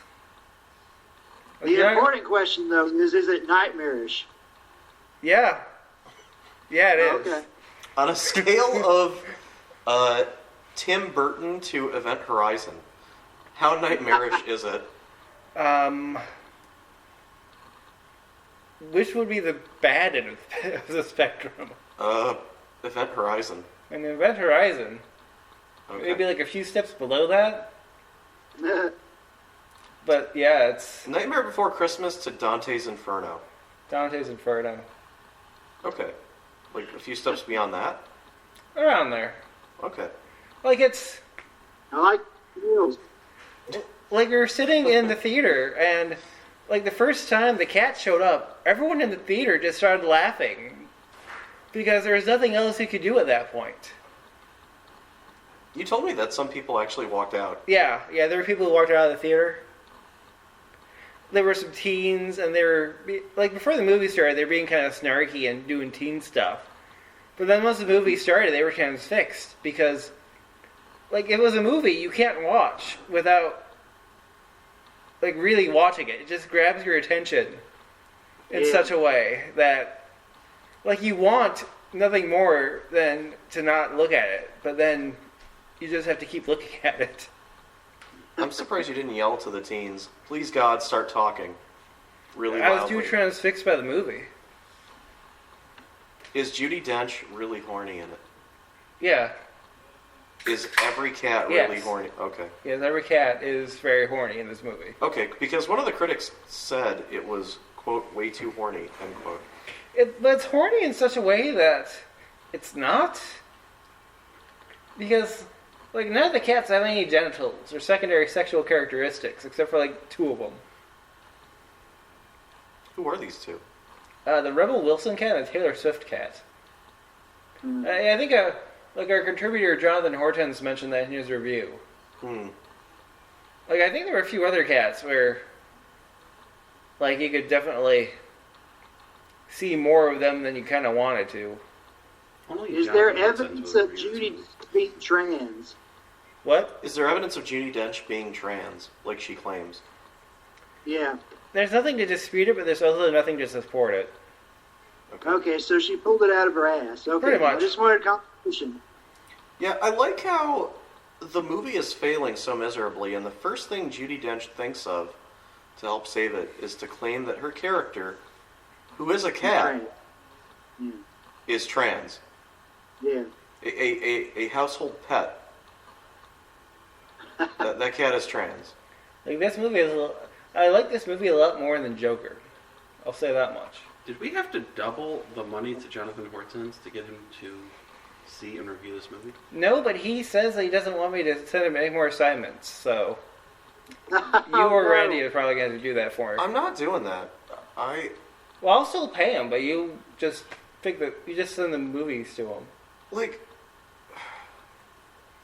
Or I can even... I'm not getting into this. I've told you guys about this. Well, then Jeff will have to. Yeah. We ain't seen no Cats movies under my watch. Then he'll probably enjoy that from you, then. So wait, you said you like this movie more than Joker? Yeah. Why? I don't know. Sad. Are you off your meds? I don't have any meds. We need to get you on some meds. Like, it's not my favorite movie this year. What is your favorite? Oh dear God! What is your favorite movie this year? Probably Godzilla. Oh, okay. Yeah. No, that's true. Like, out of all the movies I saw this year, Godzilla was really high on my list. I like Dr. Sleep. You know, I've soured on that movie. Since the more I get away from it, I've soured on it. Now, Well, see, I like Dr. Sleep because of Rose the Hat. I've looked at more pictures of Rose the Hat. All right, so true story. When these two, Jeff and Mike, got back from seeing Dr. Sleep, and I hung out with them after that, they told me that the movie was really successful because of Rose the Hat. Rebecca O'Shaughnessy, or whatever the hell her name was. No. The actress. Rebecca something. That's not It was You can look it Rebecca up. You something. have the internet. The woman who played Rose the Hat, and they're like, oh my God, she is so hot. So I'm like, all right, You I'm were going to very check this out taken for with her. myself. So I typed the actress's name into Google Images, and the first picture I find, she looks like she's on meth. Got bags under Sexy. her. Yeah, and I'm like, is this her? And I turned the phone and showed them, and they're like, Rebecca oh God. Ferguson. Rebecca Ferguson, that's her name. Get it right. Yeah, well, type that into Google Images and see the horror show that is the No, pictures she's beautiful. you come up with. Yes, as Rose the Hat, I agree. Okay. She's she the best is. part of that movie. She is the best part. But outside of that, I agree. For one, I agree with that. For whatever reason, and not always outside of that, Right. for whatever reason, Google Images decided to put the most unattractive pictures of her as the first results that you get when you type in her name. Yeah. And so there was this cognitive dissonance between what you two were saying and what I was seeing. Okay. It's like I'm looking at Skeletor I did show you some that kind of... Well, I cut through it a little bit. By Right, showing you a did. few. You did. And I have since, seen more screenshots from the movie. Or scenes, even better. Yeah, scenes, that too. And it's like, okay, I get it. Sure, this works. Yeah. But If it's who I'm thinking of, yeah, she's fairly attractive. it probably is who you're thinking of. I had never heard of her before. Oh, I never heard of that actor. Yeah. And I don't really... He just showed up in this movie. I was like, oh my god. I don't know if I'll hear from, hear much about her after, but... Is she a brunette? Kinda? Kind of like auburnish. Yeah. It's Okay. like her hair's a little reddish. Yeah, I can't Little really tell. reddish. Not like too much. It's, I would say auburn. Chestnut, perhaps, is a better... Kinda, yeah. I guess I'm going to have to look her up just to confirm, because I'm thinking of somebody who's been in a few Christopher Nolan movies. Possibly. I don't think she was in any She was Christopher definitely in a Nolan's. TV show. Yeah. But it was like a Cinemax TV show or something. Yeah, but I would say Godzilla is my favorite movie this year. But, like, I'm going to remember Cats forever. Is that totally Jawsome cup? Yes. What the fuck is that bullshit? Well, I'm drinking rum. You're drinking rum out of a plastic cup with a shark on it It's vinyl. that says, whatever, that says totally Jawsome. See? And folks, that explains why he picked Cats as being better than Joker. No, I told Randy earlier today when I was completely stone cold sober that I was going to pick Cats. But you didn't say that you were going to say that you liked it better than Joker. Yeah. I did like it better than Joker. Why? That is just... Not That's... narrative better. If that isn't the rum talking, we're gonna have to kill you. Do you understand what you're saying? Like, we will have to kill you. Yeah, I just didn't like Joker as much as Cats. but like why? I'm curious. I'm legitimately curious as to why. I had more fun with Cats. Oh, okay. Well, I mean, okay. Joker's not... Do you understand that Joker's not trying to be like a fun movie, or... I'm trying to... I think No, it I should- mean, honest question. Yeah, Honest I question. understand that, but I think it took itself too seriously. It took itself too... Yeah. Does Godfather take itself too seriously? What movies... Godfather isn't a movie about a killer clown who fights Batman. What are these other movies out there that take themselves too seriously? Apparently, Joker isn't either. Because Batman doesn't show up in Joker. Yeah. Takes itself too seriously. Look, Joker is I don't basically... understand what you're talking about. Joker is very much a Martin Scorsese film. Just not by Martin Scorsese. Taxi Driver, the king of comedy, that's its influences. Yeah. It's not by Martin Scorsese, but I He suspect... really wants to be. Like, Todd Phillips, reading some of the interviews that give me the impression, not to sound like a pretentious ass, but reading some of his interviews that give me the impression that he doesn't quite understand his own movie, Yeah. makes me believe that it's more a Martin Scorsese film than Martin Scorsese would want us to believe. I feel like maybe he guided this film a bit more than he or Warner Brothers is willing to let on.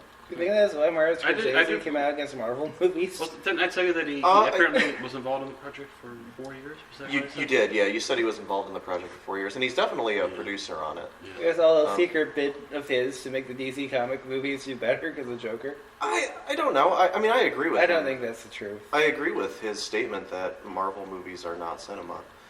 I'm not saying they're not fun I think movies, I read a but story recently, though, where maybe our idea of Scorsese being involved so much is a little bit wrong. Like, there was another story recently about him pitching it to Warner Brothers. My cousin was telling me this, actually, at Christmas. And then he had, 5 months to sort of create the script, and he did. Yeah, this story, I think, is doing the rounds recently. okay, even so, the movie does feel very much like a Martin Scorsese film. It absolutely does, of course. And Todd Phillips does sound like he doesn't understand his own movie at times. Yeah. It's like he woke up with his own hangover, and has no idea how he got to where he got to. Yeah. You know, it's like suddenly people are asking him. He woke up from a hangover, and people are asking him about Joker, and he's like, "Whoa, what? Joker? What the hell's that? Did he kill Sophie? No, of course not." Yeah, he answered too many questions about the film, sadly. Yeah, he answered too many questions about the film after saying. Well, Scorsese kind of did the same thing about Taxi Driver, to be fair. But like years later, Yeah. Todd Phillips, weeks later, Right. after saying, "I'm not going to answer any questions about this film, it's up to interpretation," then went on to say, "Everything's up to interpretation, oh, except that part. Right. And that part too. Yeah. And that question, no, your answer's wrong." Yeah.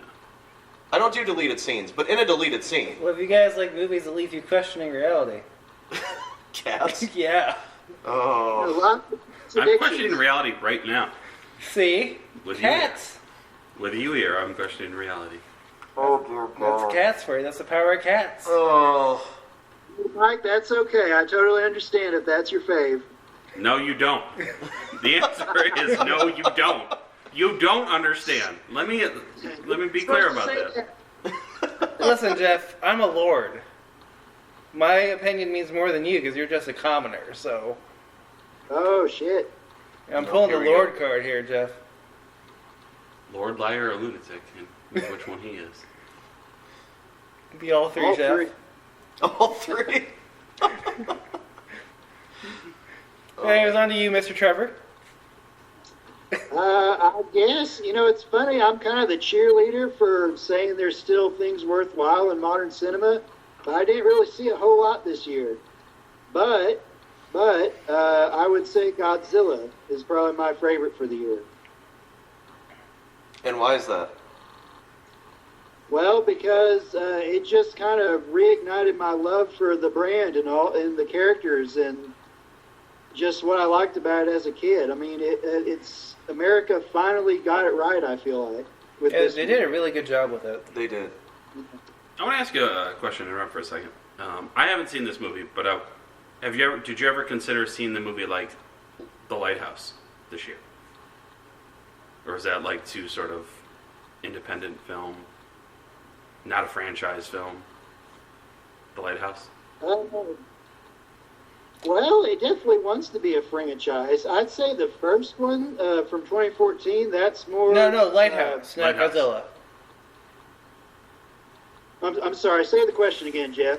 My question was, and I haven't seen this film either this year. Did you ever consider seeing the movie The Lighthouse this year with Robert Pattinson and Willem Dafoe? I've heard about it. It sounds really good. Yeah, I mean I understand it might be more of an independent film, and it's just sort of a. Yeah, I was gonna go see that, but I forgot. But I mean, did you ever consider seeing that film, or did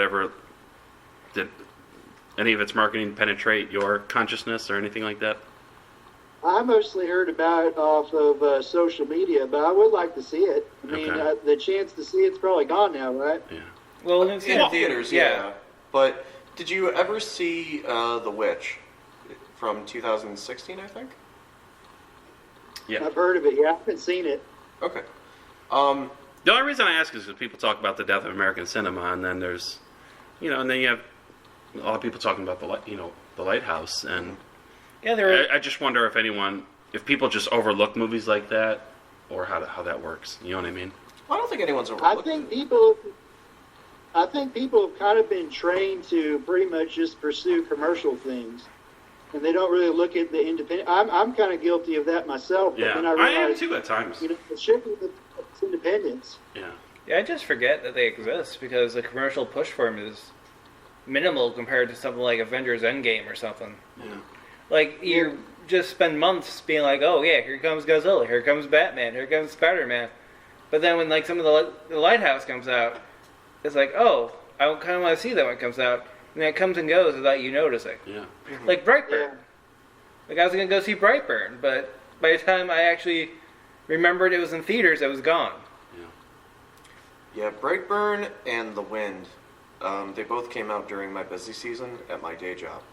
So that was like the worst possible time. Mm-hmm. That's got the same thing with Lighthouse with me. Yeah. We were going to go see Lighthouse, I remember we talked about it, but it just never happened. Yeah. Yeah, I was going to see that with you guys. Yeah, and I'm definitely going to get it on DVD. I'm gonna get like day one on DVD. Yeah, but I'm getting Cat's Day one on Blu-ray. oh god. We're all going to watch it together. Yeah, reason why I ask We'll about the patch you Witch. in, Trevor. We'll call you Oh, up on yeah. Facebook and you'll watch it with us. Yeah, we'll stream it on Twitch. The reason why I ask about The Witch is because it's by the same guy, Robert Eggers. He did the Lighthouse as well. But yeah, no, I totally agree about Godzilla, King of the Monsters. Like, I understand that a lot of people may not have liked it because of the quote-unquote weak human characters, but That's like a part and parcel for the series. yeah, I'm confused by what fans want. Well, from that's what's crazy. It was Godzilla. so potent, and I'm like, why? This is finally what we've been asking for from an American movie about this this subject, and y'all are complaining. Yeah, it's true. Well, play devil's advocate a little bit. I mean, I think it's everything you wanted out of the monsters fighting each other, but I mean, I don't know if it's everything you wanted out of the human interaction. No one cares about the human interaction.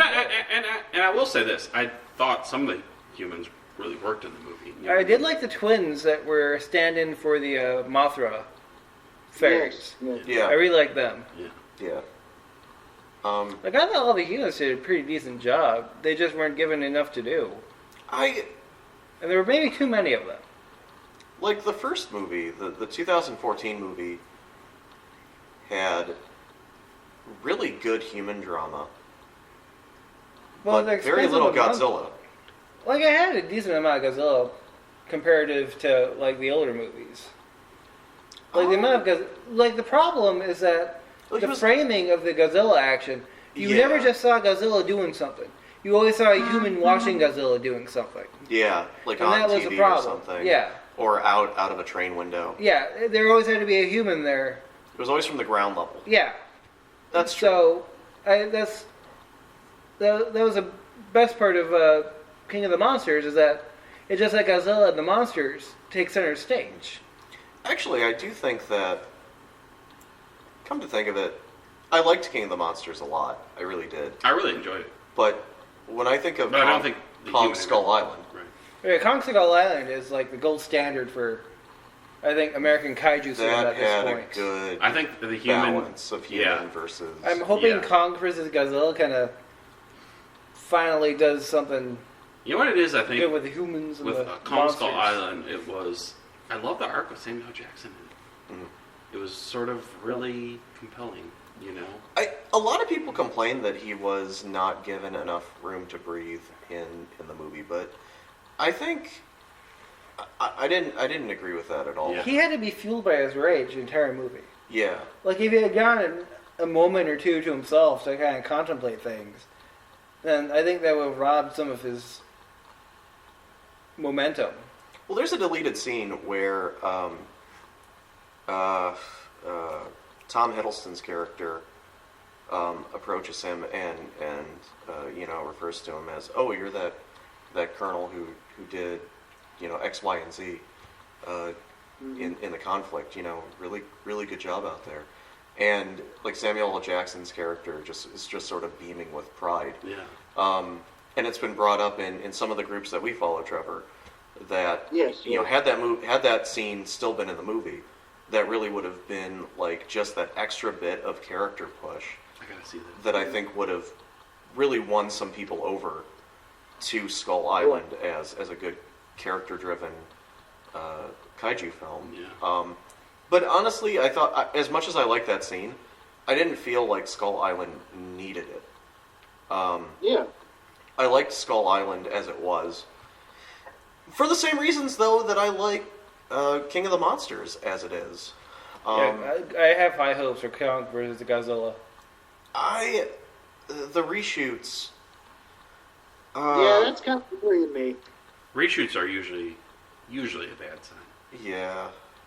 Justice League being probably the greatest example ever. Yeah. So I got the Blu-ray for Christmas for King of the Monsters, and I was listening to the commentary with Doherty and an actor and a writer, and they were talking about reshoots, which weren't really publicized for that movie, and it kind of eased my fears with Godzilla versus Kong.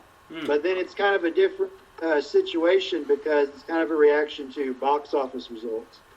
Yeah. And, I guess, test audiences, probably. Yeah, I guess. See, I never know if those are true or not, the reportings on those. So, I think test audiences really are just comprised of suits and their families. Yeah.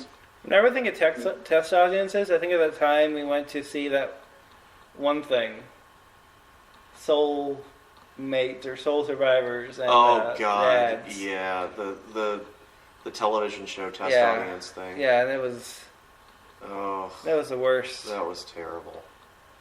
There's a whole story there that we won't get into it right now. Bore anyone with that, but my God. Yeah. Rue McClanahan was the only thing good about Dads. Yeah. Anyways, shall we continue on to Mr. Jeff's pick? Or wait, Trevor, did you have anything else that you wanted to say about King of the Monsters? If so, too No, bad. I mean, well, I could go on all night, but that's just the general gist of it. And Mr. Jeff? Well, I'm going to talk about something we've already talked about. But anyway, if I had seen the movie The Lighthouse, I'd probably be talking about that. But I didn't see it. I'm going to see it as soon as it comes out on DVD, Blu-ray. But, no, Joker. It's the best big movie that I've seen of 2019. A little bit louder, Jeff. Joker. I mean, I heard you, but we need to make sure they're recording. Joker! Okay. Joker! Just remember to keep your volume up, Jeff. Joker! This is an audio medium. Joker! Okay, so now to Jeff's done. Joker! How do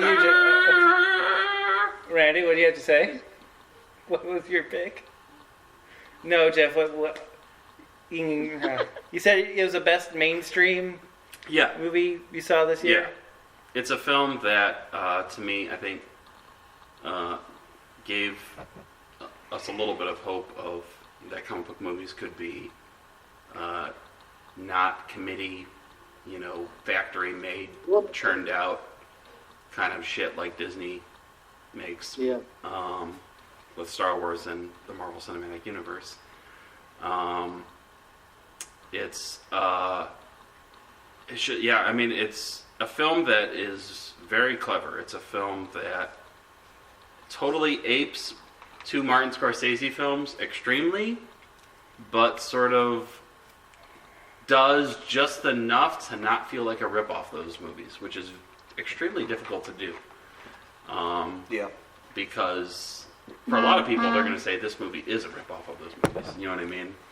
But for me, it just sort of does enough to skirt away from that. And it ends up feeling more like a homage to those films or whatever you want to call it, that in the vein of those films. But Inspired by. Yeah, but without actually ripping them off. Which is kind of the way new movies should be. Yeah. They should be inspired by something, maybe even remind you of something, but not be that thing. Yeah. I'm not going to say Joker's not a bad movie. I just don't like it as much as most of the other movies I saw this year. Yeah. Like Cats. I mean, it's definitely not the feel-good movie of the year. Yeah, listeners, remember, I like Cats more than Joker. So go on our forums and whatever and yell at me about it. Yeah, I mean, I'm sure there are plenty of English, Irish, Scottish, Welsh, Australian, New Zealander, and Tasmanian people. I want the New Zealanders to like me. Like all the other ones, I don't care. But New Zealand, I want them to be on my side. Really, New Zealand? Yeah. Why New Zealand? I just like them. Are you going to conquer it, Mike? Are you what? Am I what? Are you going to conquer it, seeing as how you're a lord? I mean, maybe. So everyone from Sealand, I hope you're listening. No, I mean... Your Lord has spoken. Whether a film makes me feel good or not is absolutely zero criteria that I have in judging films. Some of the best films I've ever seen make me feel like crap, and, so, it does not matter that the Joker is a bleak movie. It is just a very effective, very entertaining. It's a movie that is... It's actually a genuinely funny movie. It's a movie that actually has some very organic humor to it. while at the same time being this sort of bleak, almost like slasher, kind of dark film. You know what I mean? Whoops! Forgot to punch out. Someone said it, and I saw this in a review or something somewhere. It's that it's everything that Zack Snyder wanted to be but couldn't be. You know what I mean? Mm-hmm. It was dark but substantive and intelligently dark.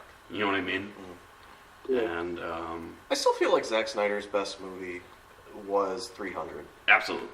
I've told you that. 300 is a fantastic movie. Yeah, 300 is a fantastic comic book adaptation. Yeah, it worked really well. Yeah, it is it's his magnum opus in my opinion. It is the best thing that he's made. I kind of like Sucker Punch.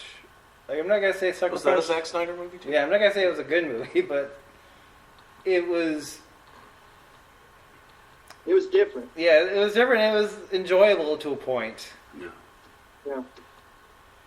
Like, that was another movie that knew what it wanted to be and just went for it. Yeah.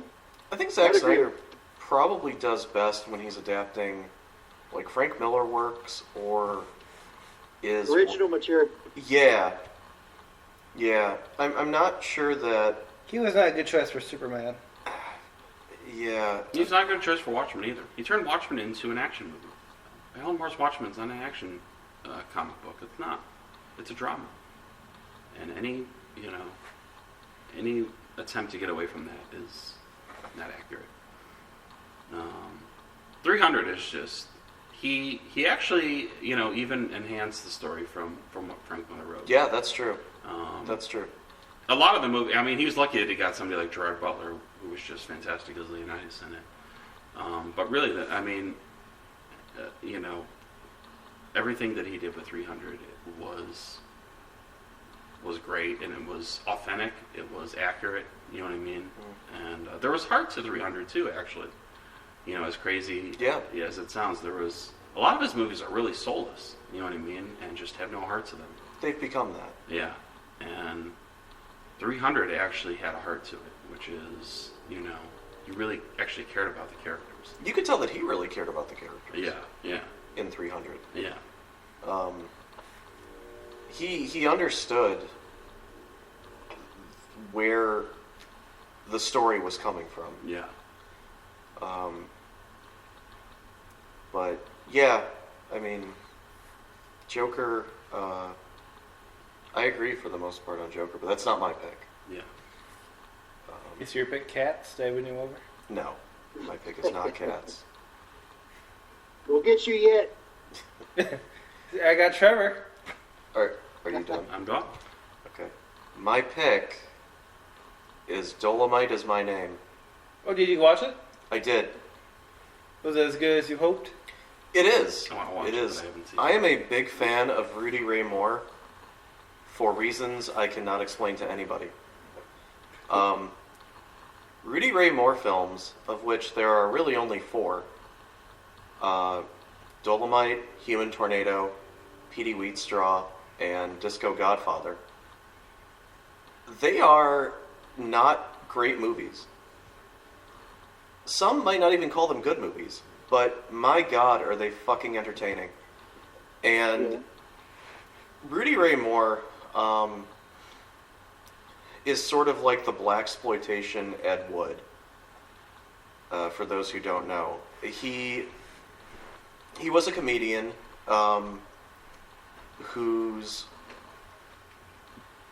routine, his set was so raunchy that no one would publish him. No record label would give him a deal. So he sort of had his own records pressed, and he sold a lot of his comedy out of like the back of his van at the start. And then he wanted to be in blaxploitation films, but they told him that he wasn't Fred Williamson. He didn't have the right body type for it. He didn't have the right charisma. And so he basically contacted D'Urville Martin, who was a big blaxploitation director at the time, and sort of struck this independent filmmaking deal with him to make the first Dolemite movie. And it is not a good movie, but again, it's just Dolemite itself is entertaining, and the biopic Dolemite is my name, starring Eddie Murphy. Is it biopic or biopic? I always called it biopic. Like Biopic. Biopic sounds like some kind of medical thing. It does. That's why I always pronounced it that way. I mean, I guess they're both equally valid. Biopic. I think that's clearer. Biographical picture. Biopic. All right, that makes sense. Biopic. So yeah, it's a biopic of Rudy Ray Moore, and this biopic stars Eddie Murphy and Wesley Snipes, and a few other people too. And it's by the guy who made Ed Wood and Man on the Moon. And as Red Letter Media pointed out, this director specializes in biopics, right? Yeah. That's how to say it. I thought Tim Burton did Ed Wood. Did he? Yeah, I'm about to say. Yeah. I know this guy worked on Ed Wood. Okay, that would make sense. Like a collaborator, maybe? Yeah, something. Like an He was AD or something? He was either the writer or producer or something of Ed Wood. It might be he might be a producer. Yeah. But I mean, it's the same guy who's been attached to Other biopics of biopics of larger than life characters. Yeah, weird loners. Looking forward to ours. Who sort of make their way. Oh, we have to do that part. What? Make our way. Yeah, we haven't made our way yet. Yeah. I hear we're very popular in the UK and Australia, though. We're infamous. Yeah, especially you, when you question why things exist. So And they just come at me. they certainly do. It's a fun, informative look into the mind and life of a secret genius who made a very short list of entertaining films from the 70s. Yeah. I kind of hope that it will be up for at least one Academy Award. I know that it had a short theatrical release, which does qualify it for a nomination at the Academy. So hopefully Eddie Murphy will get some sort of something. That's probably why they did that. Yeah, that is.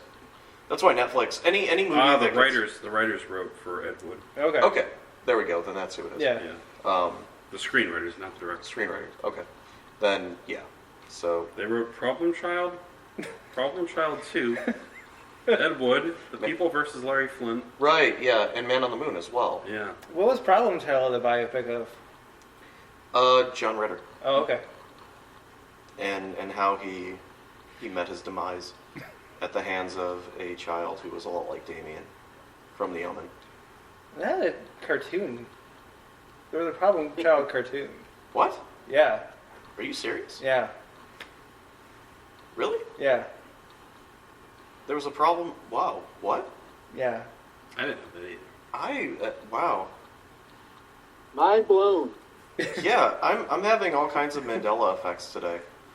I just learned that my copy of Dolemite isn't actually mine, but rather was Jeff's that he gave to me. Really? Yeah, I thought I bought my own copy, and apparently that's not the case. Oh, you remembered that you have a generous friend that has provided you with... I have a generous friend who's provided me with many movies, and his name is Mike. But this one Jeff gave me. So Ooh. this one Jeff gave me. Lots So- of shade being thrown. Yeah. It's a whole friggin' forest. But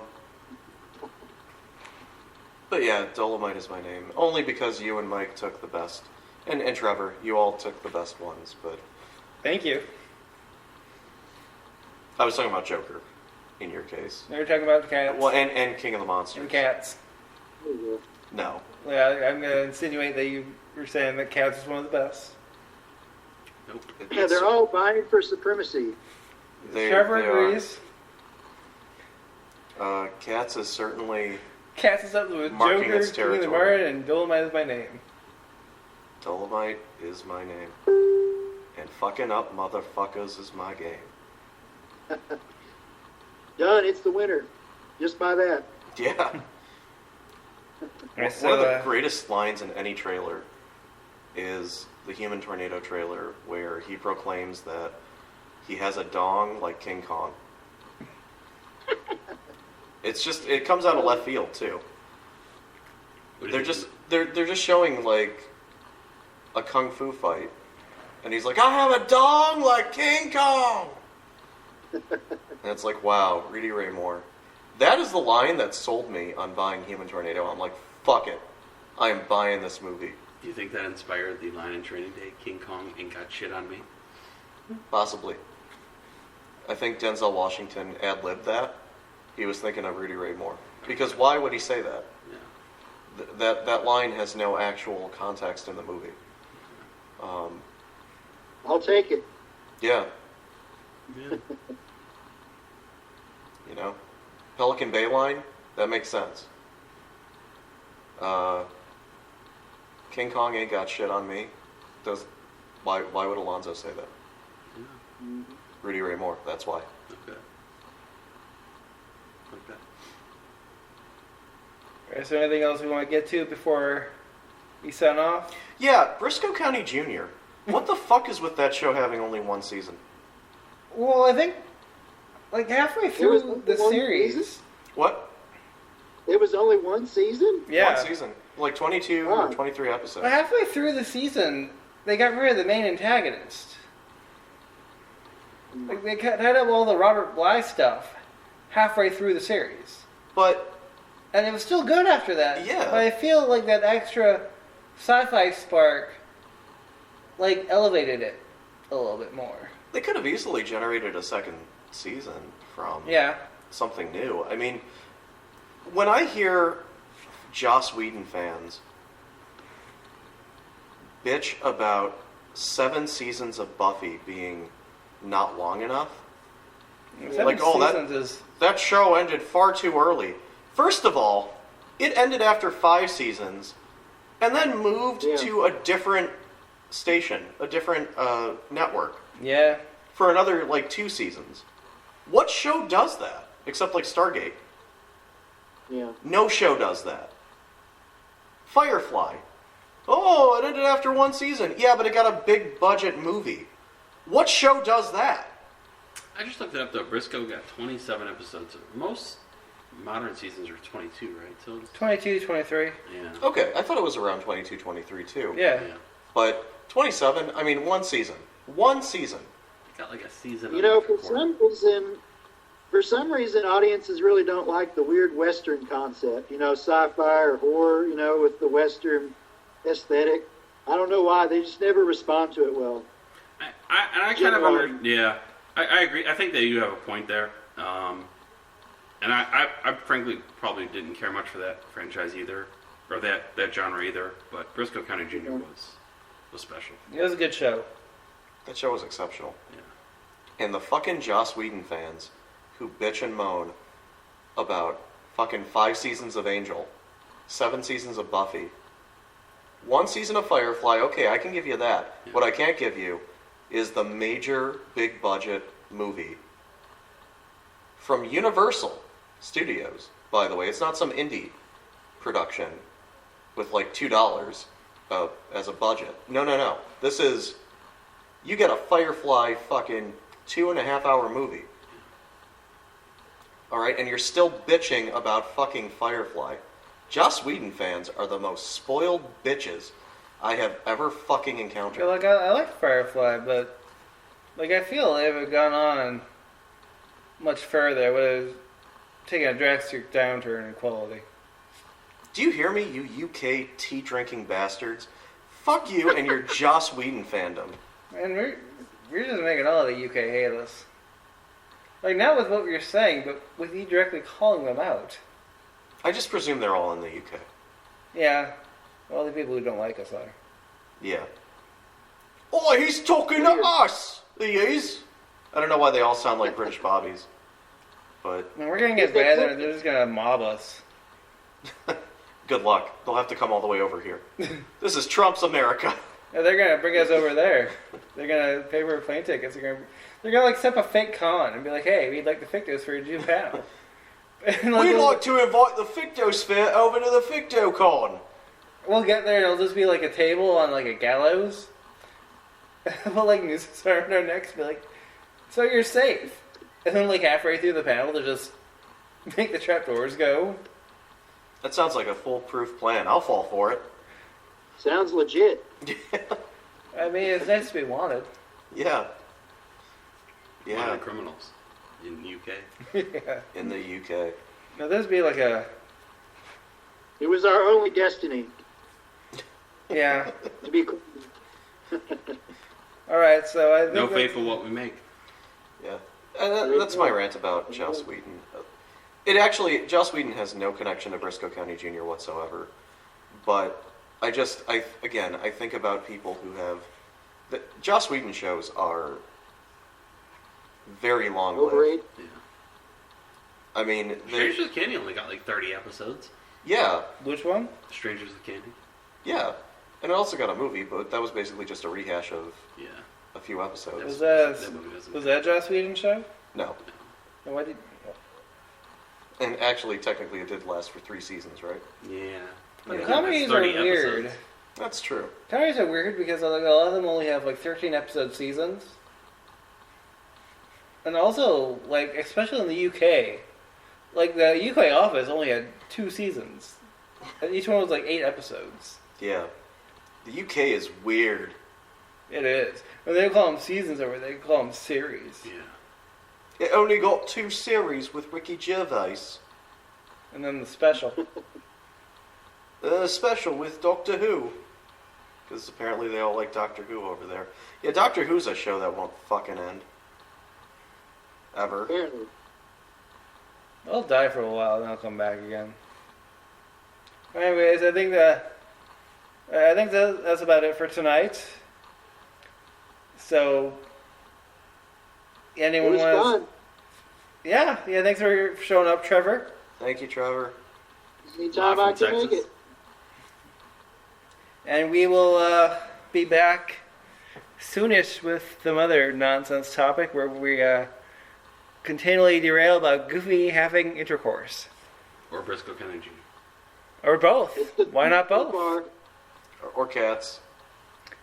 We're probably not going to talk about cats again until I show you guys the movie. That's not going to happen, so we're never talking about cats again. Yeah, I like that. It's going to happen. Why not? That's a good idea. It's going to happen, and that's the last word. Have a good night, everybody.